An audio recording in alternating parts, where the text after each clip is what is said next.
ఓం శాంతి. ఈరోజు Murali date 14th October 2024.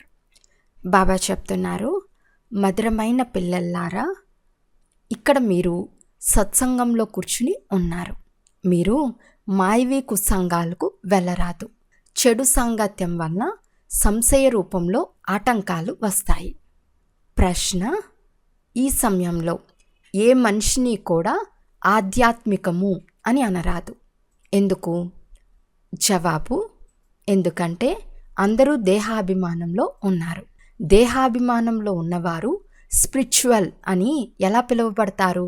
Spiritual father ఒక్క నిరాకార తండ్రి మాత్రమే. వారు మీకు కూడా దేహీ అభిమానులుగా తయారయ్యే శిక్షణనిస్తున్నారు. ఒక్క తండ్రికి మాత్రమే సుప్రీం, పరమ అను టైటిల్ను ఇవ్వగలరు. తండ్రి తప్ప సుప్రీం అంటే అత్యంత శ్రేష్ఠులు అని ఎవ్వరిని అనబడరు. ఓం శాంతి. పిల్లలు ఇక్కడ కూర్చున్నప్పుడు బాబా మనకు తండ్రే కాక టీచరు, సద్గురువు కూడా అయ్యారని స్మృతి ఉంటుంది. ముగ్గురి అవసరం ఉంటుంది. మొదట తండ్రి, తర్వాత చదివించే టీచర్, ఆ తర్వాత గురువు. ఇక్కడ స్మృతి కూడా ఇలాగే చేయాలి. ఎందుకంటే ఇది కొత్త విషయం కదా. వారు అనంతమైన తండ్రి. అనంతము అనగా సర్వులకు అని అర్థం. ఇక్కడకు ఎవరు వచ్చినా ఇది స్మృతిలోకి తెచ్చుకోండి అని చెప్తారు. ఇందులో సంశయము ఎవరికైనా ఉంటే చేతులెత్తండి. ఇది అద్భుతమైన విషయం కదా. జన్మ జన్మాంతరాలుగా ఎప్పుడూ ఇటువంటి వారు అనగా తండ్రి, టీచర్, సద్గురు ఒక్కరే అయినా వారెవరైనా లభించారా? అందులోనూ సుప్రీం, అనంతమైన తండ్రి, అనంతమైన టీచర్, అనంతమైన సద్గురు, ఇటువంటి వారు ఎప్పుడైనా ఎవరైనా లభించారా? ఈ పురుషోత్తమ సంగం యుగంలో తప్ప మరెప్పుడూ లభించరు. ఇందులో సంశయం ఉన్న వారు చేతులెత్తండి. ఇక్కడ అందరూ నిశ్చయ బుద్ధితో కూర్చుని ఉన్నారు. ఈ ముగ్గురే ముఖ్యమైన వారు. అనంతమైన తండ్రి ఇచ్చే జ్ఞానం కూడా అనంతమే. ఈ జ్ఞానం ఒక్కటే అనంతమైనది. అనేక ప్రకారాలైన హద్దు విద్యలను మీరు చదువుతూనే వచ్చారు. కొంతమంది వకీలుగా, కొంతమంది సర్జన్లుగా అవుతారు. ఎందుకంటే ఇక్కడ డాక్టరు, జడ్జ్, వకీలు అందరూ అవసరమే. అక్కడ వీరి అవసరం ఉండదు. అక్కడ దుఃఖం అనే మాటే ఉండదు. అందుకే ఇప్పుడు తండ్రి కూర్చుని పిల్లలకు అనంతమైన శిక్షణను ఇస్తారు. ఇక మీదట అర్ధకల్పం మీరెవ్వరి వద్ద శిక్షణ పొందే అవసరం ఉండదు. ఈ ఒక్కసారి లభించిన శిక్షణ ద్వారా 21 జన్మలకు ఫలితం లభిస్తుంది. ఇది అటువంటి ఫలితంనిచ్చే చదువు. అక్కడ వకీలు, డాక్టర్, జడ్జ్ మొదలైన వారెవ్వరూ ఉండరు. ఇది నిశ్చయం ఉంది కదా. అంతే కదా. అక్కడ దుఃఖం ఉండదు, కర్మభోగము ఉండదు. తండ్రి కర్మల విధానాన్ని కూర్చుని అర్థం చేయిస్తున్నారు. ఆ గీత వినిపించేవారు ఈ విధంగా వినిపిస్తారా? తండ్రి చెప్తున్నారు, నేను పిల్లలైన మీకు రాజయోగం నేర్పిస్తున్నాను. దానిలో కృష్ణ భగవాను వాచ అని రాశారు. కానీ కృష్ణుడు దైవీ గుణాలు గల మానవుడు. శివబాబా ఏ పేరు పెట్టుకోరు. వారికి ఇతర పేరే లేదు. తండ్రి చెప్తున్నారు, నేను ఈ శరీరాన్ని అప్పుగా తీసుకున్నాను. ఈ శరీరం అనే ఇల్లు నాది కాదు. ఇది బ్రహ్మ ఇల్లు. ఈ ఇంటికి కిటికీలు మొదలైనవన్నీ ఉన్నాయి. నేను మీ అనంతమైన తండ్రిని అనగా సర్వాత్మల తండ్రిని. ఆత్మలకు చదువు కూడా చెప్తాను. వీరిని స్పిరిచువల్ ఫాదర్ అని అంటారు, అనగా ఆత్మల తండ్రి. ఇతరులెవ్వరిని ఆత్మల తండ్రి అని అనరు. వీరు అనంతమైన తండ్రి అని పిల్లలైన మీకు తెలుసు. ఇప్పుడు స్పిరిచువల్ కాన్ఫరెన్స్ జరుగుతుంది. వాస్తవానికి స్పిరిచువల్ కాన్ఫరెన్స్ ఉండనే ఉండదు. ఇది సత్యమైన స్పిరిచువల్ కానే కాదు. వారు దేహాభిమానంలో ఉన్నారు. తండ్రి చెప్తున్నారు, పిల్లలు దేహీ అభిమానులుగా అవ్వండి.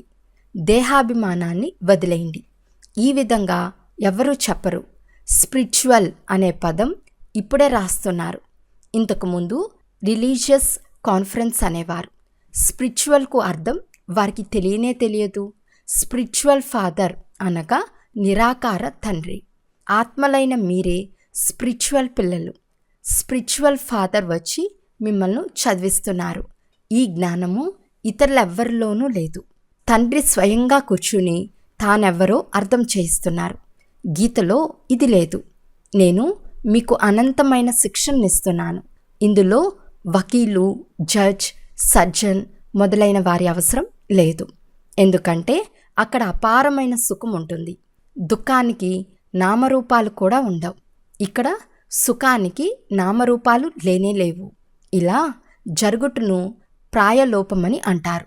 సుఖము కాకిరెట్టతో సమానం.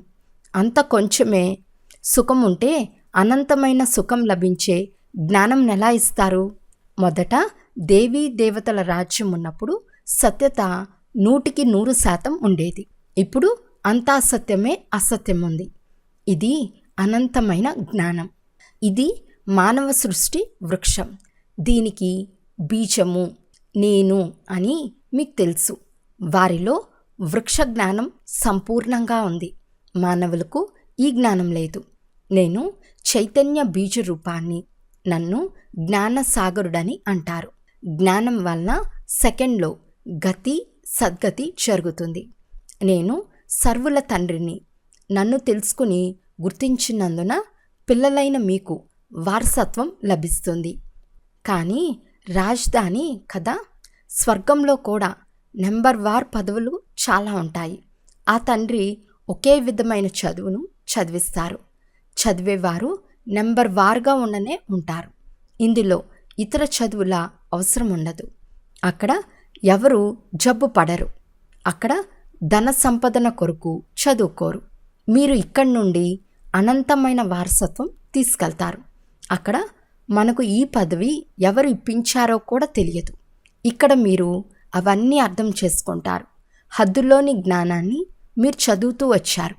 ఇప్పుడు అనంతమైన చదువును చదివించే వారిని చూచారు, అర్థం చేసుకున్నారు. ఈ తండ్రి తండ్రే కాక టీచర్ కూడా అని తెలుసుకున్నారు. వారు వచ్చి మనల్ని చదివిస్తున్నారు. వారు సుప్రీం టీచర్, రాజయోగాన్ని నేర్పిస్తున్నారు. సత్యమైన సద్గురువు కూడా అయ్యారు. వారు వచ్చి మనల్ని చదివిస్తున్నారు. ఇది బేహద్ రాజయోగం. వారు వకీల్ చదువు, డాక్టర్ చదువు మాత్రమే నేర్పిస్తారు. ఎందుకంటే ఈ ప్రపంచమే దుఃఖమయంగా ఉంది. అదంతా హద్దు చదువు. ఇది బేహద్ చదువు. తండ్రి మీకు అనంతమైన చదువును చదివిస్తున్నారు. ఈ తండ్రి టీచర్, సద్గురు కల్పకల్పం వస్తారని కూడా మీకు తెలుసు. సత్య త్రేతాయుగాల కొరకు ఈ చదువునే మళ్ళీ చదివిస్తారని కూడా మీకు తెలుసు. తర్వాత ఈ చదువు ప్రాయలోపమైపోతుంది. సుఖ ప్రాలబ్ధం డ్రామానుసారం పూర్తయిపోతుంది. అనంతమైన తండ్రి కూర్చుని చదివిస్తున్నారు. వారిని పతిత పావనులని అంటారు. కృష్ణుని త్వమేవ మాతా పిత లేక పతిత పావన అని అనరు. వీరి మహిమకు వారి మహిమకు రాత్రికి పగలుకు ఉన్నంత తేడా ఉంది. నన్ను తెలుసుకుంటే మీరు ఒక్క క్షణంలో జీవన్ముక్తి పొందుకుంటారని తండ్రి చెప్తున్నారు. కృష్ణ భగవానుడు ఇప్పుడుంటే ఎవరైనా వెంటనే గుర్తిస్తారు. కృష్ణుని జన్మ దివ్యమైనదని, అలౌకికమైనదని మహిమ చేయబడలేదు. కేవలం పవిత్రత ద్వారా జరుగుతుంది. ఈ తండ్రి ఏ గర్భం ద్వారా జన్మించరు. వారు వచ్చి మధురాతి మధురమైన ఆత్మీక పిల్లల్లారా అని అర్థం చేయిస్తున్నారు. చదివేది ఆత్మలే. మంచి సంస్కారం కానీ చెడు సంస్కారాలు కానీ అన్నీ ఆత్మలోనే ఉంటాయి. ఎటువంటి కర్మలు చేస్తారో అటువంటి శరీరాలు లభిస్తాయి. కొంతమంది చాలా దుఃఖంను అనుభవిస్తారు. కొంతమంది ఒంటి కన్నువారు, మెల్ల కన్నువారు, చెవిటివారు కూడా ఉంటారు. పోయిన జన్మలో చేసిన కర్మఫలం అని అంటారు. ఆత్మలకు వారి వారి కర్మల అనుసారమే రోగీ శరీరాలు మొదలైనవి లభిస్తాయి. ఇప్పుడు మనల్ని చదివించేవారు గాడ్ ఫాదర్ అని పిల్లలైన మీకు తెలుసు. గాడ్ టీచర్, గాడ్ గురువు కూడా వారే. వారినే గాడ్ అని, పరమాత్మ అని కూడా అంటారు. పరం మరియు ఆత్మ కలిసి పరమాత్మ, సుప్రీం సోల్ అని అంటారు. బ్రహ్మను సుప్రీం అని అనరు. సుప్రీం అనగా ఉన్నతోన్నతులు, అత్యంత పవిత్రులు. ప్రతి ఒక్కరి పదవులు వేరువేరుగా ఉంటాయి. కృష్ణుని పదవి ఇతరులకు లభించదు. ప్రధానమంత్రి పదవి ఇతరులకు లభించదు. తండ్రి పదవి కూడా ప్రత్యేకంగా ఉంటుంది. బ్రహ్మ విష్ణు శంకరులది కూడా ఎవరి పదవి వారిదే. బ్రహ్మ విష్ణు శంకరులను దేవతలని, శివుణ్ణి పరమాత్మ అని అంటారు. ఇద్దరినీ కలిపి శివ శంకరుడని ఎలా అంటారు? ఇరువురు వేర్వేరు కదా. తెలియనందున శివశంకర్లు ఒక్కటే అని అంటారు. పేరు కూడా అలా పెట్టుకుంటారు. ఈ విషయాలన్నీ ఆ తండ్రే వచ్చి అర్థం చేయిస్తున్నారు. వీరు మన తండ్రి, టీచర్, సద్గురువు కూడా అయ్యారని మీకు తెలుసు. ప్రతి మనిషికి తండ్రి కూడా ఉంటాడు, టీచర్ ఉంటాడు, గురువు కూడా ఉంటాడు. ముసలివారైనప్పుడు గురువును ఆశ్రయిస్తారు. ఈ రోజుల్లో చిన్నతనంలోనే గురువుల వద్దకు పంపుతారు. అలా పంపకుంటే ఆజ్ఞను ఉల్లంఘించినట్లు అని భావిస్తారు. ఇంతకుముందు 60 సంవత్సరాల తర్వాత గురువులను ఆశ్రయించేవారు. అది వానప్రస్థ అవస్థ. నిర్వాణము అనగా వాణి నుండి దూరము అనగా మధురమైన నిశ్శబ్దమైన ఇల్లు, అంటే స్వీట్ సైలెన్స్ హోమ్. అందులోకి వెళ్ళేందుకు అర్ధకల్పం నుండి మీరు శ్రమ చేశారు. అయితే అది ఎక్కడ ఉందో తెలియకుంటే అక్కడకు ఎవ్వరూ వెళ్ళలేరు. ఎవరికైనా దారిని ఎలా చూపించగలరు? ఆ ఒక్కరు తప్ప ఇతరులెవ్వరూ దారిని చూపించలేరు. అందరి బుద్ధి ఒకే విధంగా ఉండదు. కొంతమంది కథలు విన్నట్లు వింటారు. దానివల్ల లాభమేమీ లేదు, ఉన్నతి జరగదు. ఇప్పుడు మీరు ఉద్యానవనంలోని పుష్పాలుగా అవుతున్నారు. పుష్పాల నుండి ముళ్ళగా అయ్యారు. ఇప్పుడు మళ్ళీ ముళ్ళ నుండి పుష్పాలుగా తండ్రి తయారు చేస్తున్నారు. పూజలుగా ఉన్న మీరే మరలా పూజారులుగా అయ్యారు.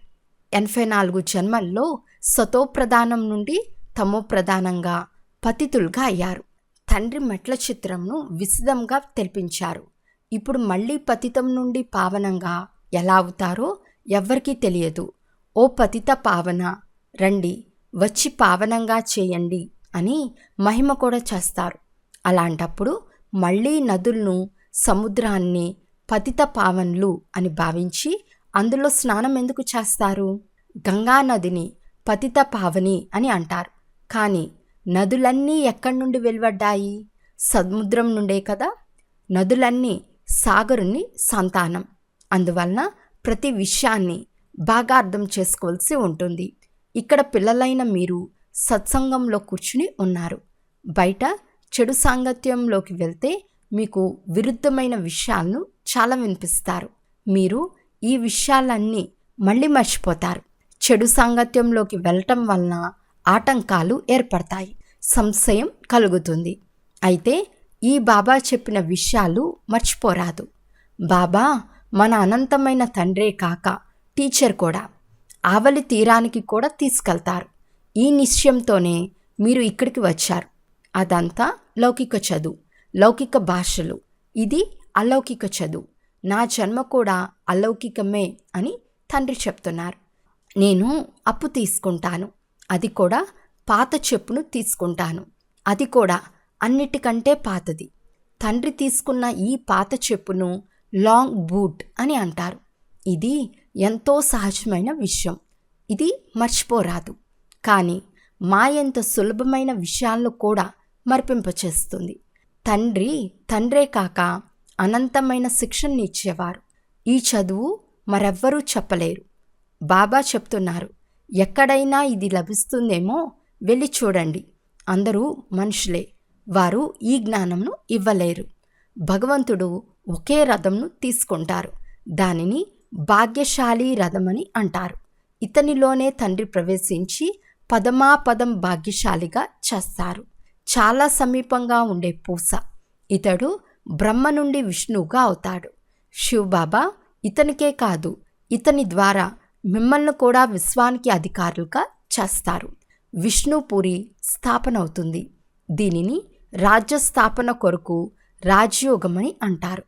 ఇప్పుడు మీరంతా వింటున్నారు, కానీ చాలామందికి ఒక చెవి నుండి విని మరొక చెవి ద్వారా బయటకు పోతుందని, కొంతమంది మాత్రమే ధారణ చేసి వినిపించగలరని కూడా బాబాకు తెలుసు.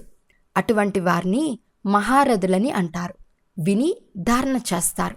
అంతేకాక ఇతరులకు కూడా చాలా ఇష్టంతో, అభిలాషతో వినిపిస్తారు. వినిపించేవారు మహారథులుగా ఉంటే వెంటనే అర్థం చేసుకుంటారు. అశ్వరులైతే తక్కువగా, పదాతి దళం వారికైతే ఇంకా తక్కువగా అర్థం చేసుకుంటారు.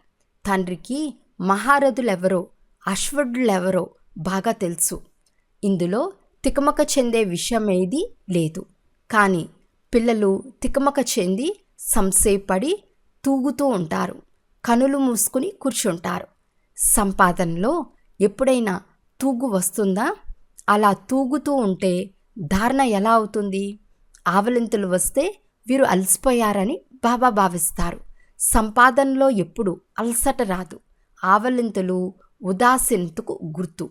ఏదో ఒక విషయం ఆంతరికంలో ఆటంకపరుస్తుంటే ఆవలింతలు చాలా వస్తాయి. ఇప్పుడు మీరు తండ్రి ఇంట్లో కూర్చుని ఉన్నారు. అందువలన మీరు పరివారంగా కూడా ఉన్నారు. టీచర్గా కూడా అవుతారు.